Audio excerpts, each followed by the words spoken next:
আসসালামু আলাইকুম। আমার বলার কোনো ভাষা নেই, কিভাবে শুরু করব সেটা বুঝতে পারছি না। আমার মতো সারা দেশের লোক আজকে হতবাক। এরকম একটা কাণ্ড হতে পারে আমরা কেউ কল্পনা করিনি, কারো ধারণার মধ্যে ছিল না। কিন্তু এই অবিশ্বাস্য জিনিস আমাদেরকে হঠাৎ করে গ্রহণ করতে হয়েছে। মাইলস্টোন স্কুল অ্যান্ড কলেজের যে দুর্ঘটনা, প্রশিক্ষণ বিমান বিধ্বস্ত হয়ে এই কচি শিশুদের উপরে ঝাঁপিয়ে পড়ল, আগুনে পুড়ে মরল। মা বাপদের আমরা কি জবাব দেব? কি বলবো তাদেরকে? আমরা নিজেদেরকে তো জবাব দিতে পারছি না। অজানা শিশুদের মুখ সবার চোখে ভেসে উঠছে। সারা জাতি হতভম্ব বা ক্রুদ্ধ। শোকাহত বললে খুব কম বলা হবে। এই দুর্ঘটনার রেশ এখনো কাটেনি।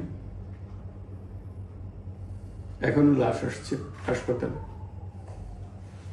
এখনো হাসপাতালে মারা যাচ্ছে। মা বাপ এখনো খোঁজ নিচ্ছে আমার সন্তান কোথায়, তাকে আর কোনোদিন চেনা যাবে কিনা।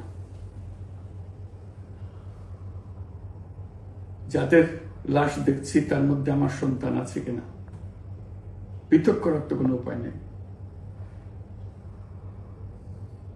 এরা আমাদের সবারই সন্তান, হঠাৎ করে চিরদিনের জন্য চলে গেল। আমরা অবশ্যই তদন্ত করব, তদন্তটা তারা ফিরে আসবে না। আমরা চিকিৎসার ব্যবস্থা করছি, সবাই ঝাঁপিয়ে পড়েছে। সকল হাসপাতাল, সকল মানুষ ছুটে আসছে। আমরা সবার কাছে অনুরোধ করছি, হাসপাতালে ভিড় করবেন না, কারণ যারা আহত তাদের জন্য এটা ভালো না। তারা তাদের শরীরে রোগ প্রতিরোধের শক্তি নেই। আমরা ভিড়ে থাকলে আমাদের শরীর থেকে কি রোগ তাদের মধ্যে ছড়িয়ে পড়বে তা বলা মুশকিল। কাজে দূরে থেকে দোয়া করেন সবাই। আমরা বাবা মা আত্মীয় স্বজন সবার কাছে আমাদের সহানুভূতি জানাচ্ছি। বাংলাদেশের যত সন্তান আছে সবাই আপনাদের সন্তান।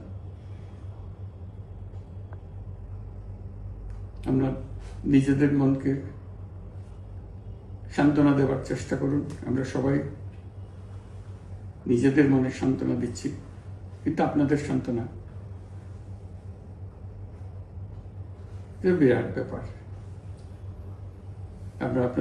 আমরা সবাই আপনাদের সঙ্গে আছি, জাতির সমস্ত লোক আপনাদের সঙ্গে আছে।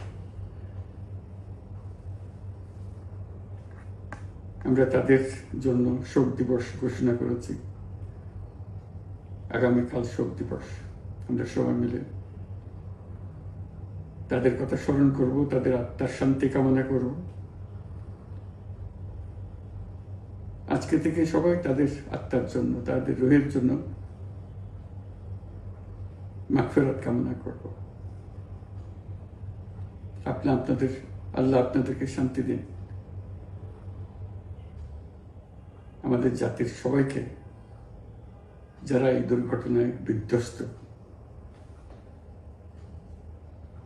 সবাইকে আল্লাহ শান্তি দেন। তাদের জন্য দেশবাসী সবাই আমরা দোয়া করছি। আল্লাহ এই শিশুদের জান্নাতবাসী করে। খুদা হাফেজ।